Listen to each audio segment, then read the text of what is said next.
you doing, everybody? This part right here, we're going to go through Legends of Valor. Pretty self-explanatory based on the picture alone here, so let's give it a look. Alright. Not the perfect copy, but, you know, if anything, I'll get it now if it falls apart.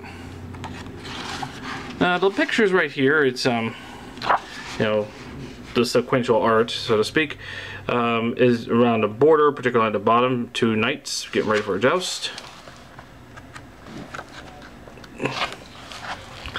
Almost in contact there.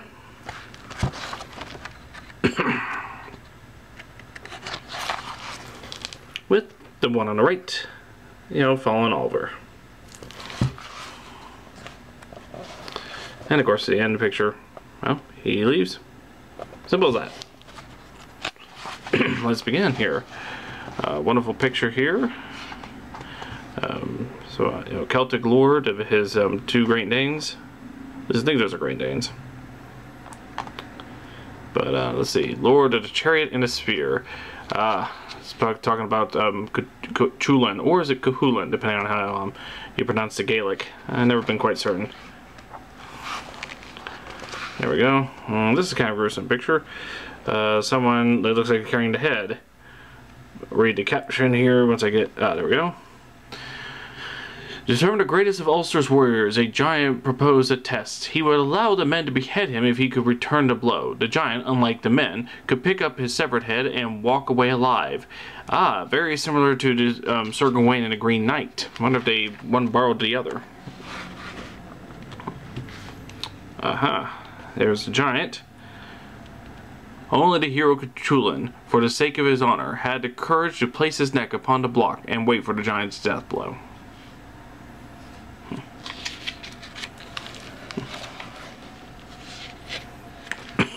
Let's see, more stories here. Sorry about that. Right.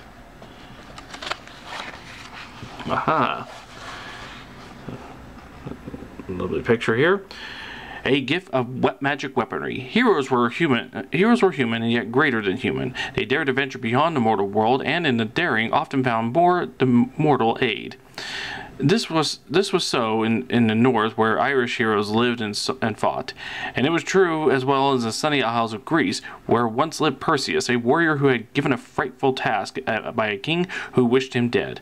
Perseus' mission was to take the head of Medusa, but this was manifestly impossible, for Medusa was a gorgon and a winged monster whose very appearance turned men to stone.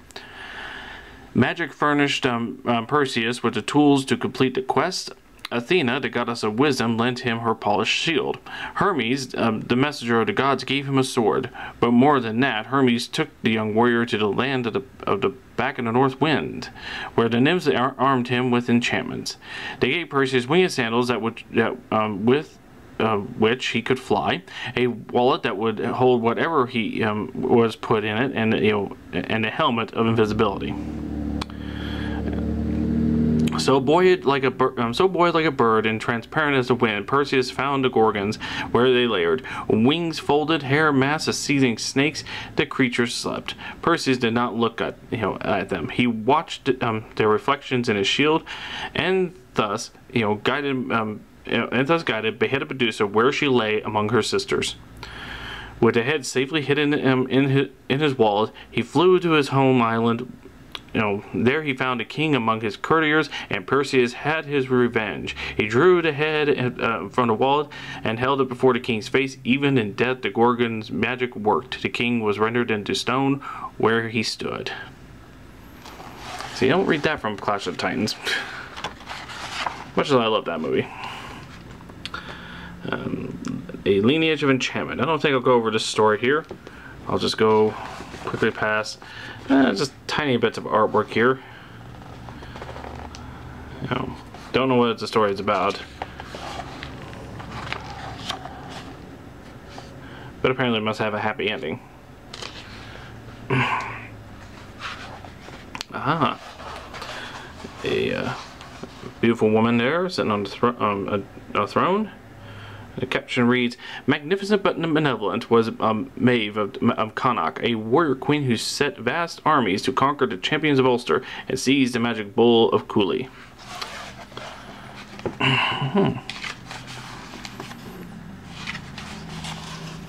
There we go. See what it's about. To stop Cuchulain's harrying of her armies, Maeve and her general Fergus made this bargain. If Cuchulain can fight her champions by one, her armies would not move as long as he remained the victor.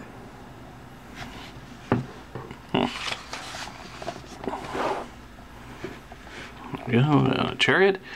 His charioteer at the reins and his sword at the ready, Fergus MacRoy went to meet his kinsman Cuchulain, while the ravens of the battle goddess soared above his head. I'm going to read this story here. Get a decent view. Let's see. An evil ruse that came to naught. Day after day during the battle of the dawn of Cooley, Cuchulain and his champion Ulster slaughtered Connacht's champions in single combat at the ford of the River Dee. But at last, the Connacht queen played a dastardly trick. She sent the warrior Calatin to fight the Ulstermen.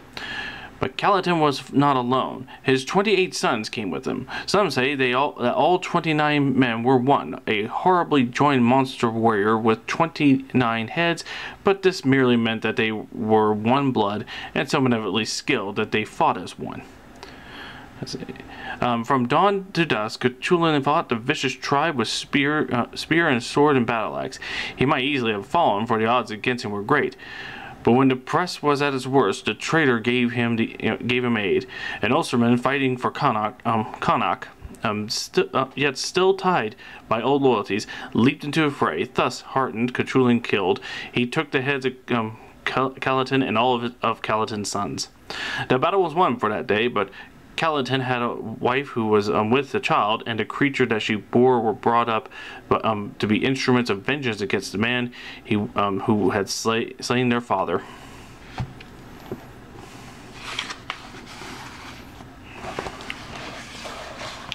See, here we go. Another illustration here. Of all Cuchulain's duels, the cruelest for him was the one he was forced to fight with Ferdiad. The companion of his boyhood, Ferdiad fell. He died in his friend's arms, and Cuchulain sang the lament for him.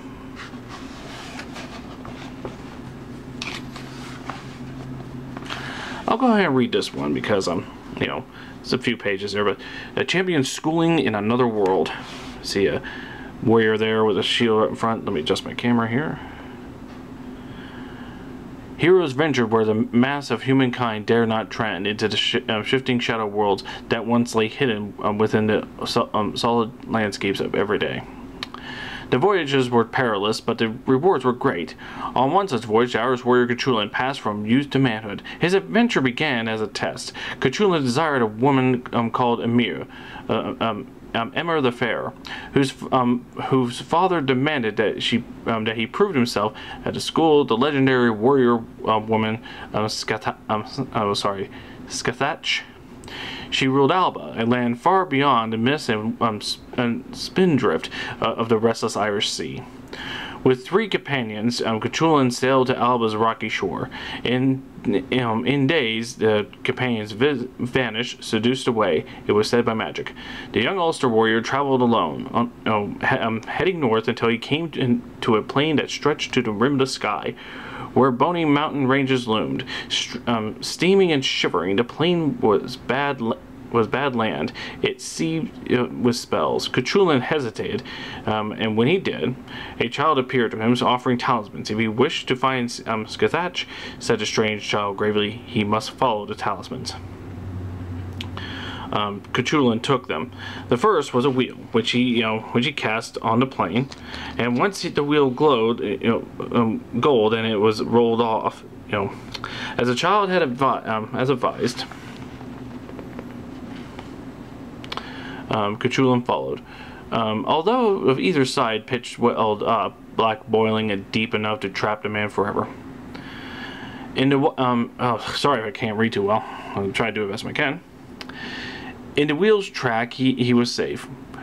When the golden disc vanished, Cuchulain threw the second talisman, the golden apple, and followed it as it rolled ahead. On either side, swaying like grain in the wind, grew glittering knives sharp enough to sever a man's legs.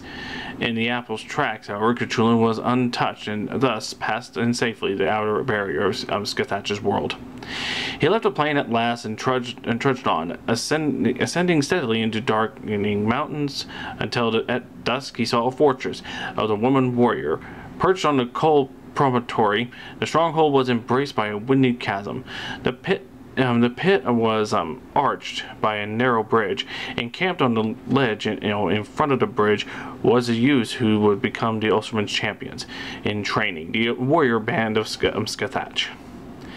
They were a fine crew, bright-haired and strong-limbed. They jeered at him, an unproven stranger. One shouted to Cthulhu that he should try the bridge, and that was a trick, for the bridge of its own power could cast the foolhardy into the chasm below.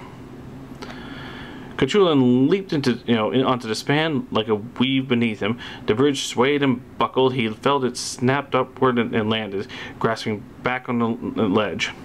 The youth cheered the louder. He tried again, and once again, the edge, and each time the bridge tossed him to the ledge amid a chorus of derisions. Cthulhu brightened with rage, then, and as the hero light blazed around his head, so that his tormentors fell silent. They saw him leap once more into the air, touch the bridge, and spring across the span as a salmon leaps upstream. With a spear, he stuck the fortress gates behind him. The bridge swayed supple as silk in the wind. Try to get a good picture about this here. That'll have to do. It was the last barrier. The massive fortress gates swung open, knowing Cthulhu's worth. Scathach received him. Only the valiant could breach her barriers, and around this man's head shone the glowing light of the hero. Thus she took Cthulhu into her company and trained him. He spent long months in Alba, learning battle skills charged with magic skills so strange, and while their names were long remembered, later generations, having lost the arts, could not tell exactly what the skills might be. Some of their names were the blade feat, the spear feat, the rope feat, the salmon feat, and the whirl of the brave chariot chief. Cthulhu learned well, so well that no one lacking otherworld training, and few of Alba itself, would be a match for him. He led Scathach's band. He fought for her in her own battles, and thereby got his only son. As Cthulhu's training neared its end, a rival of Scathach's thundered through the mountain passes by the head of the invading army. The challenger was called Aoife, and she was a warrior queen of great prowess. Scathach's cadre of heroes met the invader, but it was Cthulhu alone who slew Aoife's champion. Thus, as was the custom, Aoife challenged Scathach to single combat. But Cthulhu demanded to stand for his mentor. Although he was warned of Aoife's ferocity, all he asked was to know what she cherished. Scathach told her Aoife loved her horses, chariot, and charioteers. Then Cthulhu went forth into battle. They fought with spears, but the spears shattered harmlessly. The two were closely matched by spear play. When they turned to swords, however, the woman swiftly disarmed the man, her blade flashing up into the dusty air and breaking Cthulhu from its hilt. But the Ulsterman was crafty. He shouted that Aoife's chariot and horses had stumbled at the cliff edge and were in danger of sliding over. Caught by the trick, Aoife turned her gaze for one instant, and in the instant, Cthulhu seized her in the arms. His grip was like iron. He threw Aoife into the ground and pressed his dagger to her throat, demanding surrender, and she yielded to him. She promised that she would fight Scathach no more. She said that she would give herself to Cthulhu, who had conquered her. Thus Cthulhu took Aoife to her camp and kept her by him for some weeks. He got her with child in the same time and told her what he knew of in his heart. The child, Cthulhu said, would be a son. Send the boy to me in Ulster, where when he is 7, said Cthulhu. Without another word, he left Aoife, never seeing the light of vengeance that gleamed behind her eyes. Cuchulain's appointed year in Alba had drawn to a close, and so he returned to Scathach fortress to make his farewell. The chieftainess then gave him who was the pride of her pupils and the greatest of spears, the gay Bolga. She blessed his valor, and she made this prophecy that Cuchulain would triumph one man over multitudes, that his greatness would live forever in the poet's songs, that his life would pass as quickly as the dew. Cuchulain cared everything for the fame and nothing for the brevity of the warrior's life. He returned to Ulster to the bride whom he had won and the glory that was to come. But he never spared a thought for his child, left behind in the shadow world of Alba.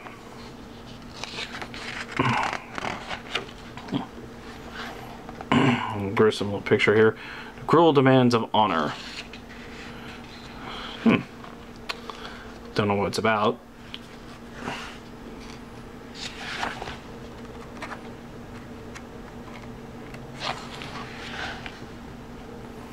Oh.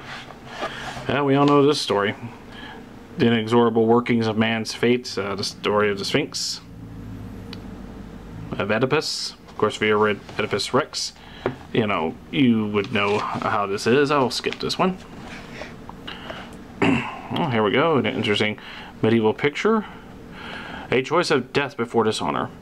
The valiant died but did not surrender. They faced the end but did not cry for help. So the poets said in France when they sang of Roland, the emperor, or Charlemagne's champion, and hammer against the Saracens. Roland was revered, but he had an enemy in France, his own stepfather, Gamelin. On Roland's suggestion, instantly made, Gamelin was sent to demand surrender of the Saracens. Ganelon did not see the embassy as an honor. He saw it as a threat to his life. He protested. Roland only laughed. With hatred in his heart, therefore, Ganelon went to treat with the enemy, and treat he did. He told the Saracens that if they feigned surrender to Charlemagne, they would have victory in the end. They agreed to the treachery, so he then informed the emperor and the Saracens would yield. Then Charlemagne withdrew his forces to Spain, leaving a rear guard of 20,000 under the command of Roland to protect the mountain passes of Roncesvalles. The Saracens attacked almost at once with a force many times larger than Roland's small army. Into the pass the enormous host swept, white robes flying and scimitars ablaze. From the heights Roland saw them. He could have summoned aid. He had a hunting horn whose call could be heard across the mountains in France. But he scorned this as cowardice. He sounded the horn only at the end of the battle when his army lay dying, and that call was a cry for vengeance, not a plea for aid. Roland died with his face turned upward toward Spain, unflinching to the last. Charlemagne and his armies answered the call. It was said that the sun delayed the setting until the emperor destroyed the Saracens. That vengeance done, he did another. For by then the traitor's name was known. Ganelin's punishment was this: soldiers tied his limbs to the harness of the 4 war horses, which charged into 4 directions of the compass, tearing Ganelin into quarters.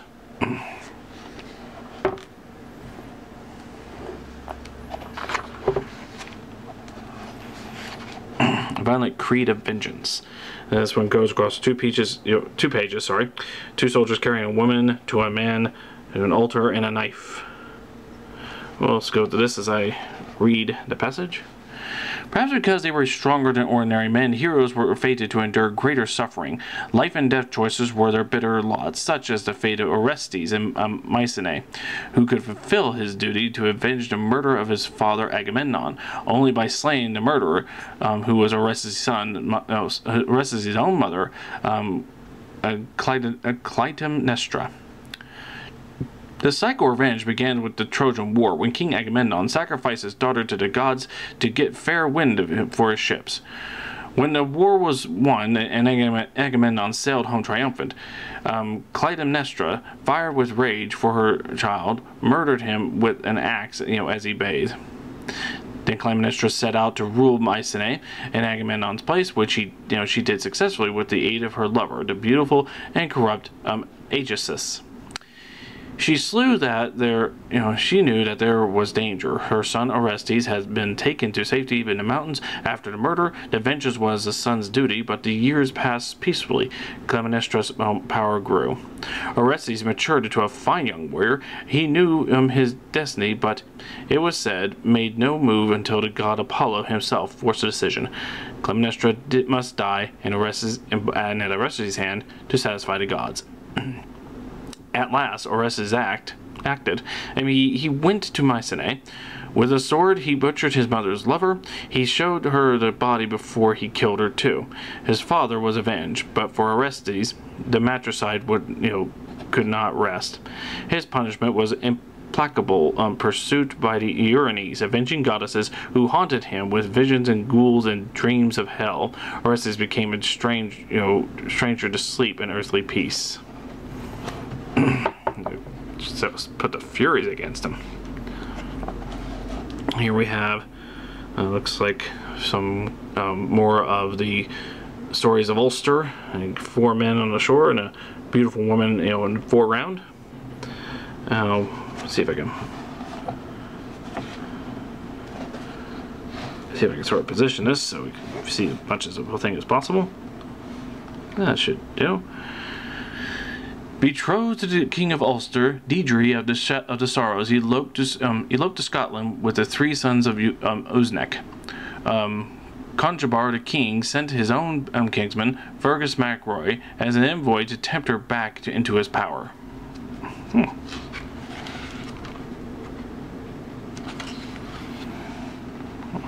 Quite dramatic scenes happening here. When Deirdre returned to Ulster, King Conchobar betrayed his promise of safety. He commanded an illusion of the sea to surrender her protectors so that they dropped their swords and died in battle. Deirdre was left to the king.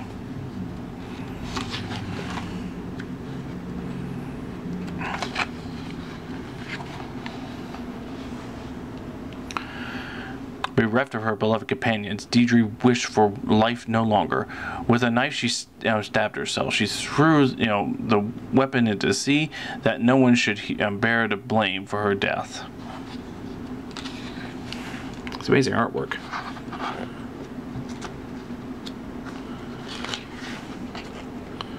Let's see what else we got. Interesting scene. People sleeping at a dinner table. One guy talking to a woman.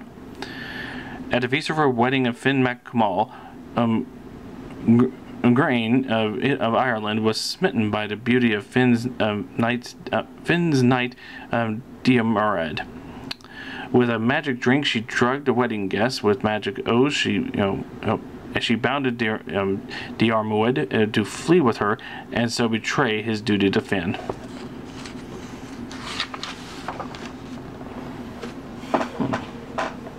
Just a second here. And here we got a man dragging himself, and there's a dead boar here. And here a man's got sand in his hands, or maybe a fluid, probably water. And when Diarmaid laid with his death wound, only Finn mac Cumhal could save him. Water from Finn's hands could heal the dying, but Finn recalled the wrong that had been done to him, and the healing drops trickled through his fingers.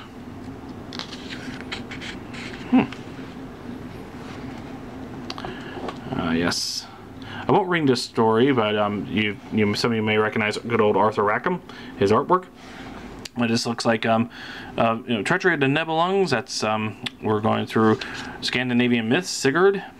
I'll read the captions on below since there's some down at the bottom. And here, the warrior was a woman. Sigurd had awakened her from a magical slumber. Brunhild, a Valkyrie. This is after Sigurd's encounter with a dragon. Let's see. Here we go. The flames sprung up around Brunhild, guarding her until Sigurd should claim her again.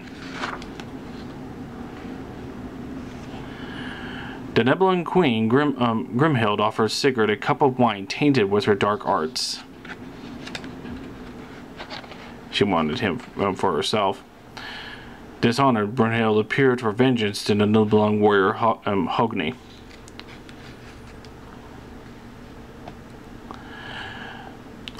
Into the only vulnerable spot on Sigurd's body plunged Hogni's treacherous spear. And that ends that story. But there was more to that if you read more in the Norse legends. Brotherhood of the Round Table. That's interesting because even though throughout the series, you know, there's various stories of Knights of the King Arthur, Arthurian legends, and he'll have his own book, which I'll cover in later time. Here we go. Looks like a knight with a falcon and to a lady. When Arthur was young, gallant knights fought in honor of their ladies, and so it was that Sir Eric of the Round Table engaged in a mighty joust for the fair Enid, and won a prize for her, a splendid little hunting hawk. Get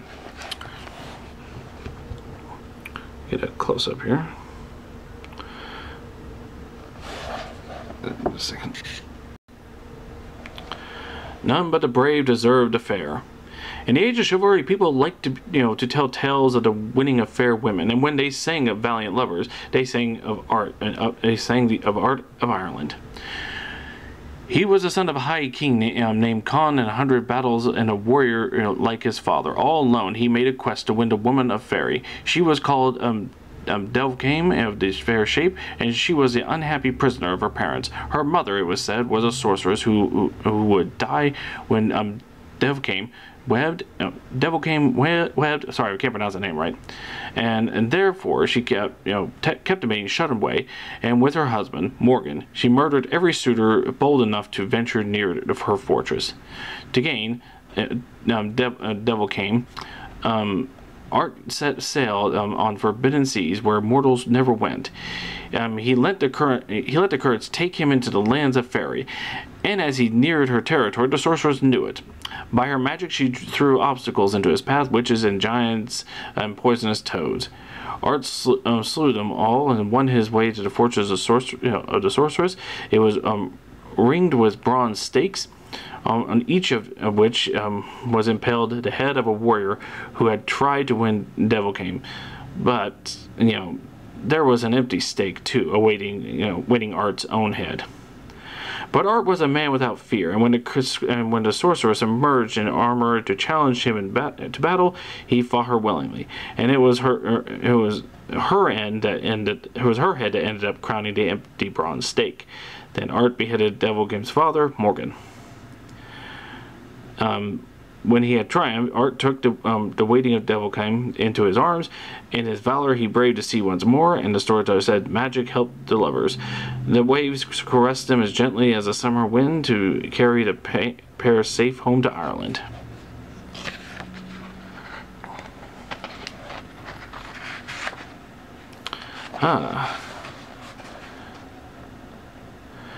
The Dream of King Arthur. In the bright young years of his reign, King Arthur once set out on a hunt, during which he stopped to rest beside the forest pool. As he slept, he dreamed of horrors. Images of dragons swam in his dream, of griffins and other terrible creatures slaughtering his people. Worst of all was the questing beast, a ghastly serpent whose nostrils streamed noxious flame, and whose voice was of a braying hound. The creature drank from the clear water of the pool and vanished into shadow. The king awoke much shaken. His dream was a stain spread across the hopes in his heart. And so it was, as Merlin the enchanter advised him. The questing beast was more than a mere dream. It was a loathsome spawn of a princess who had attempted to seduce her own brother, and when he refused her, he had the man eaten alive by dogs. Her punishment was this offspring, which roamed the world eternally in a perverse sting formed, by perverse wishes. And Arthur saw it because of perversity. Before he learned his mother's name, for he was reared in secret far from her, he had lain with his mother's daughter, his half-sister, Queen Morgause of Orkney. Morgause bore him a son, who one day would be England's downfall. Thus Merlin told the king, so that through the glories of his life, Arthur saw the shadow of the future. He himself, had fathered the man who would destroy all he had made.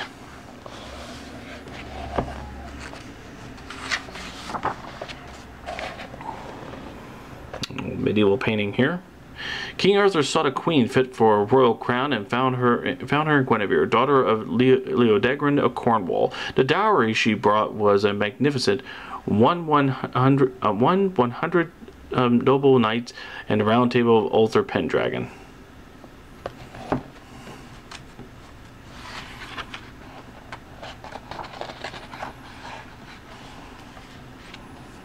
Let's see, wonderful two-pager here.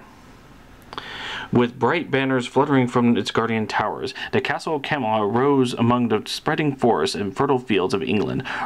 King Arthur kept the hero's court there in the days when chivalry was in flower.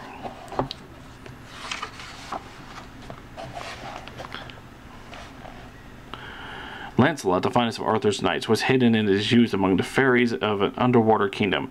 When he attained the age of knighthood, the fairy queen, the Lady of the Lake, ended his enchanted schooling and escorted him to King Arthur.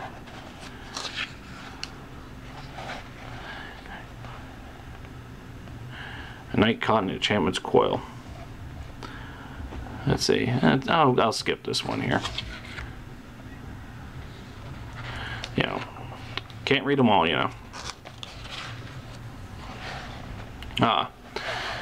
The Lily Maid of Astolat. J.W. Waterhouse right here. Many a maiden adored Sir Lancelot, but his heart had been pledged to Queen Guinevere from the moment he joined King Arthur's company at Camelot, so the maidens sighed in vain. Most gave up the chase, only one ever matched with her affection, the perfect, tragic exclusivity of Lancelot's passion for the Queen. That woman is Elaine of Astolat, the fair and lovable, and the Lily Maid. When she was, When she first saw Lancelot from the tower of her father's castle, she did not even know who he was. He was riding in disguise to test his valor without the support of his formidable reputation. Elaine's fathers gave him shelter for the night, as was the custom in those courteous days. Elaine sat by him in her father's hall, and when she found that he intended to fight an tourney held each year at Camelot, she asked whether he would wear her favor. This was unexpected courtesy, for knights often rode into battle wearing ribbons or silks from other ladies they loved. Lancelot never did. He could not wear Guinevere's favor, and he would wear no other. He refused Elaine's quest, but when he saw her stricken look, he relented. A favor, after all, would add to his disguise, but Elaine took the gesture seriously. So Lancelot rode into the jousting field bearing a white shield and wearing Elaine's scarlet sleeve, embroidered with pearls. He was not recognized. He unseated 40 knights that day and was himself wounded by the spear. He rode back to Elaine with his injury. She nursed him lovingly for months, and when he was hale again, she asked to marry him. He told her as gently as he could that he would never marry. She offered to become his paramour. Appalled, Lancelot said that his heart was given elsewhere and returned alone to Camelot. And Elaine simply wasted and died for love. Her deathbed, at her request, was a barge set in a river to drift to Camelot. It was Lancelot who found her, and he who sadly buried her.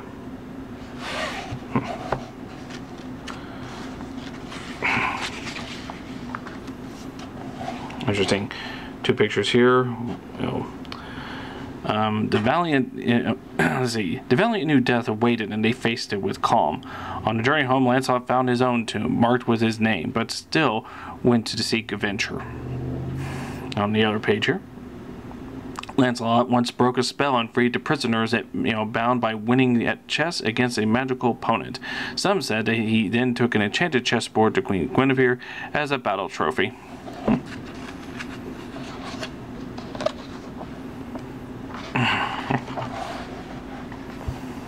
On the left here, to save Guinevere, hostage of an evil prince, Sir Lancelot cast aside his knightly dignity. Unhorsed in battle, he followed after her with the only means he found at hand, a criminal's cart.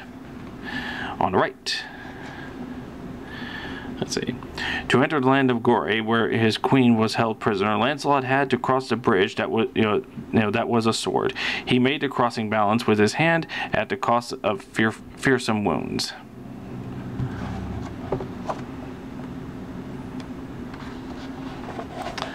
These are wonderful pieces here of individuals. Sir Percival. The heroes of the Round Table were knights errant who roamed the world in search of adventure, and their world offered wonders. Sir Percival de Gales once came upon the castle of an enchantress. There he found a fellow knight chained to a pillar outside, and unhesitatingly, with a deft stroke of his sword, Percival severed the chains and freed the warrior. When he heard the knight's tale, he went after the enchantress herself. She bound men by spells just for the pleasure of it. Percival was proof against her charms, however, and when he had her at his mercy, he commanded her to release her prisoners. And one by one, all around the castle, scattered stones and boulders moved. Each stone took human shape and spoke. Each one had contained a mortal captured by the enchantress.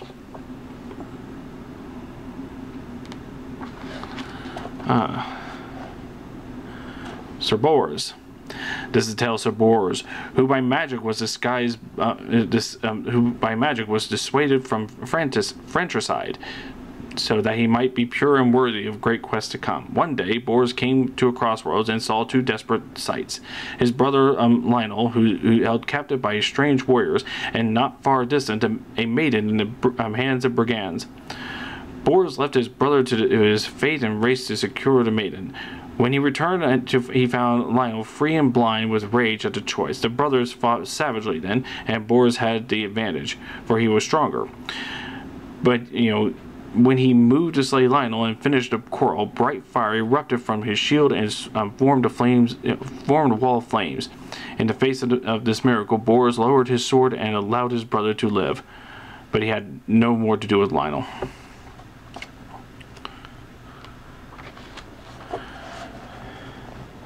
You have a knight crossing a field of hanged warriors. Sir Gareth. The enemy's knights encountered had curious powers. Sir Gareth of Orkney searched, long months for a worthy foe. Guided by a maid, he found the foe in a fortress in the forest. From its trees swung the bodies of 40 knights, veiled challengers of the lord of the fortress. Near the bodies hung an ivory horn. From a tower of the castle, the fairest of the maidens regarded Gareth plaintively through iron bars. She was the imprisoned sister of his guide. Gareth blew the ivory horn, and the defender of the fortress burst through its gates to battle Gareth. Like the sun, he grew in strength from dawn until noon, when he fought like 7 men at once. But after noon, his strength waned, and good Gareth defeated him in bloody battle. Gareth freed the maiden and took her for his own.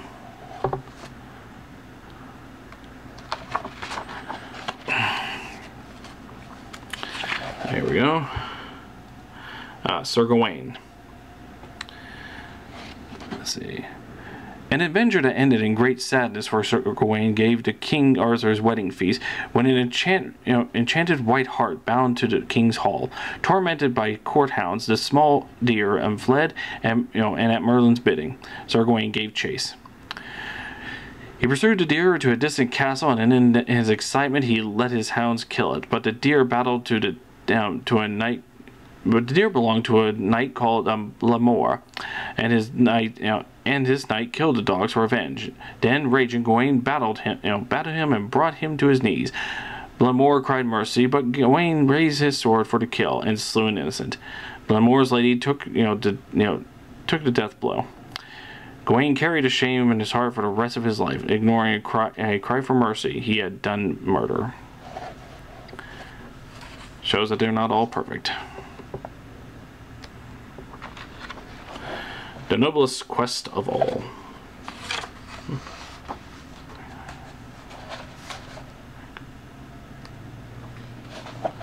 Let's see what we got here. Group men by window, one dodging a spear, or at least taking a spear. The quest for the Grail came about because of the Dolorous Stroke. A hot-blooded knight called Balin maimed the king of Listinois with a sacred spear. By its power, Listinois became a wasteland that could be delivered only by the best knights of the world.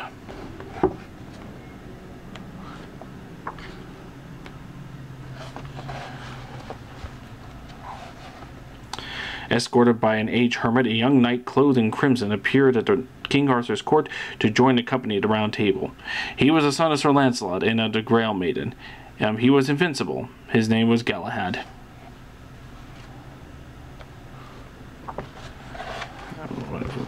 Let's see. When the time was right, the Grail itself appeared for a brief moment at Camelot, swathed in mystery. Inspired by its fleeting magic, the Knights of the Round Table set off on the quest to find its true resting place. Their ladies armed them and wept to see them go.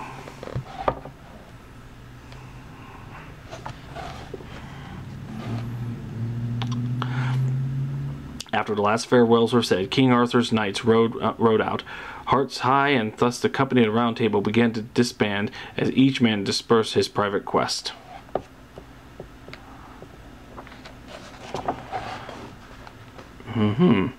Accompanied by bands of angels, young Sir Galahad journeyed through the dark forest and crossed deep seas to find the wasteland and the Grail. And triumph attended his adventures, for Galahad was the best knight in the world.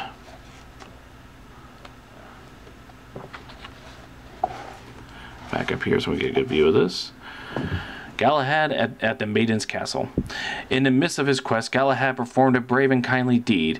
By the river Severn, he found a castle where, for their private pleasure, 7 coarse and lecherous knights had imprisoned a number of maidens. Single-handedly and without taking a life, Galahad drove the villains into the wilderness and freed the women. He gave the castle into the keeping of the highest-ranking maiden, and to ensure the woman's safety, summoned all the warriors of the countryside to pay her fealty. Then Galahad went on his way. As for the evil knights wandering the wilderness, they had the misfortune to encounter Sir Gawain and his brothers, and his brother, who slew them one and all. Of course, you might recognize this scene made fun of in Monty Python's The Holy Grail. We have here. For part of the quest, brave Sir Gawain rode with Sir Ector of Damaris until, at a ruined chapel in the woods, a vision of failure came to both men. Sir Ector bowed to fate and turned for home. Sir Gawain, however, was more determined. Steadfastly, he journeyed on. There's a wonderful picture right here, capturing. Alone among the knights who quested for the Grail, Galahad gazed upon the heart of the mystery at last. The vision he found within the Grail transported him to the realms of gold, far from the world of mortal men.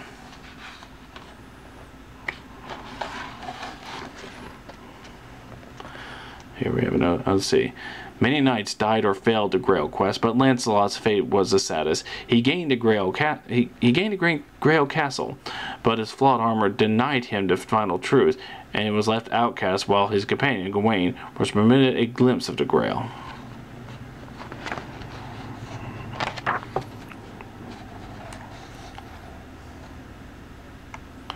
The Great King's Last Battle. Won't read the whole story here, but it's got captions, so. Through the treachery of Mordred, King Arthur's bastard son, Queen Guinevere was doomed to die by fire. It was Sir Lancelot who rescued her. Let's see. This was a battle that ended King Arthur's glory. His spear through the body of his son, the son's sword dealing the death blow.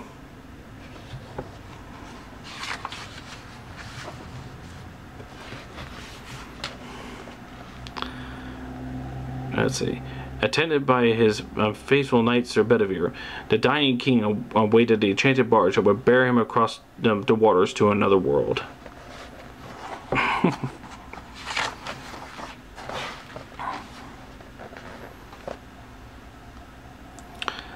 It was said that Arthur, the once and future king, sleeps still in the fairy Isle of Avalon, waiting for the day when his people will call for him again. And that would be the ending of this particular volume. Thank you all for watching here. That is Legends of Valor, and you all have a nice day.